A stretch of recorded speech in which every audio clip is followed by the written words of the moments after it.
কাজ তো কিছু করে খেতে হবে, সামান্য হলেও বেশি হলেও করে তো খেতেই হবে। তেলের দাম বাড়ছে অথচ কোম্পানি আমাদের টাকা বাড়াচ্ছে না, অথচ পার্সেলের দাম কমে গেছে প্রতি পার্সেলে, তার জন্য আমাদের ইনকামও কমে গেছে। পার্সেল প্রতি আগে যেটা ছিল তার থেকে এখন আরো কমে গেছে রেটটা, যেটার জন্য আরো সমস্যা হচ্ছে। নতুন সরকার আসাতে তুমি কি খুশি? অবশ্যই খুশি, পরিবর্তন তো হওয়া দরকারি, পরিবর্তন তো চাই। নমস্কার, আপনারা দেখছেন রিটিভি, সঙ্গে আমি আশিস, ক্যামেরাম্যান রাহুল ঘোষ। আজকে চলে এসেছি ফ্লিপকার্ট ডেলিভারি বয়ের একজনের কাছে, জেনে নেব এ কীভাবে করছে কাজবাজ, কেমন চলছে, পেট্রোলের দাম কত, সেরকম নাকি সমস্যা আছে কি না সেটা জেনে নেব। দাদা, তুমি এই কাজ কত বছর ধরে করছো? আমি 5 বছর কাজে এই লাইনে আছি। তোমার কেমন চলছে কাজবাজ? কাজ বাজের অবস্থা তো অতটাও ভালো না, তারপরে তেলের দাম খুব বেশি।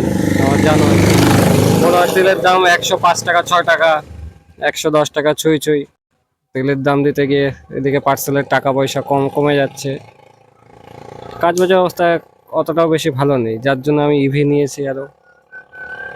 তাহলে তোমার কি হচ্ছে কি পার্সেল প্রতি পয়সা ইনকাম হয় নাকি আলাদা কোনো ফিক্সড মাইনে আছে? ফিক্সড মাইনে কিছুই নেই, পার্সেল প্রতি হয়। পার্সেল প্রতি আগে যেটা ছিল তার থেকে এখন আরো কমে গেছে রেটটা, যেটার জন্য আরো সমস্যা হচ্ছে। তেলের দাম বাড়ছে অথচ কোম্পানি আমাদের টাকা বাড়াচ্ছে না, অথচ পার্সেলের দাম কমে গেছে প্রতি পার্সেলে, তার জন্য আমাদের ইনকামও কমে গেছে। তুমি 5 বছর ধরে যেহেতু ডিউটিটা করছো, তোমার কি মনে হয় না যে একটা নির্দিষ্ট মাস মাইনে হলে ভালো হতো? না, অবশ্যই ভালো হতো। মাস মাইনে মাসের শেষে একটা অ্যামাউন্ট আসলে, হিউজ অ্যামাউন্ট আসলে সেটা ভালোই হতো।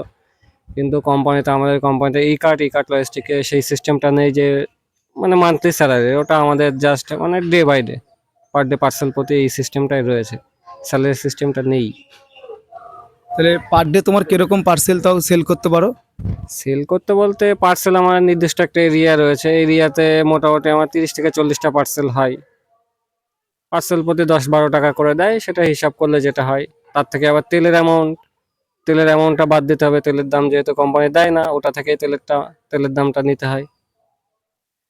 নতুন সরকার আসাতে তুমি কি খুশি? অবশ্যই খুশি, পরিবর্তন তো হওয়া দরকারি, পরিবর্তন তো চাই। তেলের দাম নিয়ে কি বলতে চাও? তেলের দাম যদি কমায় সেটা অবশ্যই বেটার হবে। আমাদের যেহেতু তেলের ওপরেই কাজ হয়, পার ডে মোটামুটি 60-70 কিলোমিটার গাড়ি চালানো পড়ে, তেলের দামটা কমলে আমাদের সাশ্রয় হবে সেটা। তাও ঘরে সরে মাসে মাইনের কথা বলা লাগবে না, মাসে যেটা তোমার ইনকাম হয় তাই দিয়ে কি তোমার সংসার ঠিকঠাক চলে? না, চালানো তো সম্ভব না, কিন্তু চালিয়ে তো নিতে হবে। যেহেতু কাজ বাজের অবস্থা এতদিন এই সরকারের আমলের থেকে কাজ বাজ চাকরি বাকরির যা সমস্যা ছিল, সেই সমস্যাগুলো এই সরকারে এসে যদি মেটে তো ভালো, না হলে এই কাজই করতে হবে আর কি। কাজ তো কিছু করে খেতে হবে, সামান্য হলেও বেশি হলেও করে তো খেতেই হবে। দেখতেই পারলেন আমাদের মৎস্যনন্দপুরে দাদা অনেক বছর ধরেই ডেলিভারি দিচ্ছে, আমরা সবাই জানি।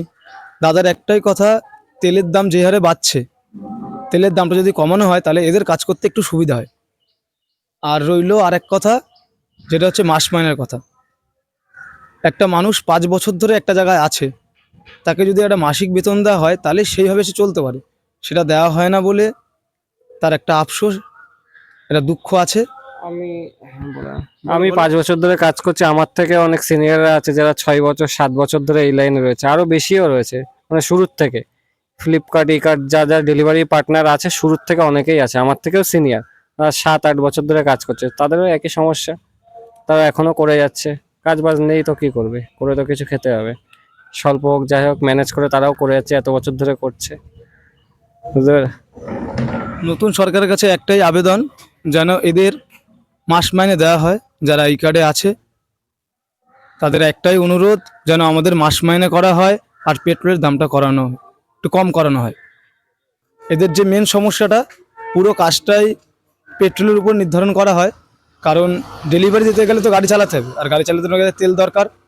তাই তেলের দামটা যদি কমে তাহলে এদের কিছু পয়সা সাশ্রয় হয়। যেহেতু এরা 5 বছর, কেউ 6 বছর, কেউ 10 বছর ধরে ই কার্ডে আছে, কিন্তু তারা সঠিকভাবে মাস মায়না পায় না।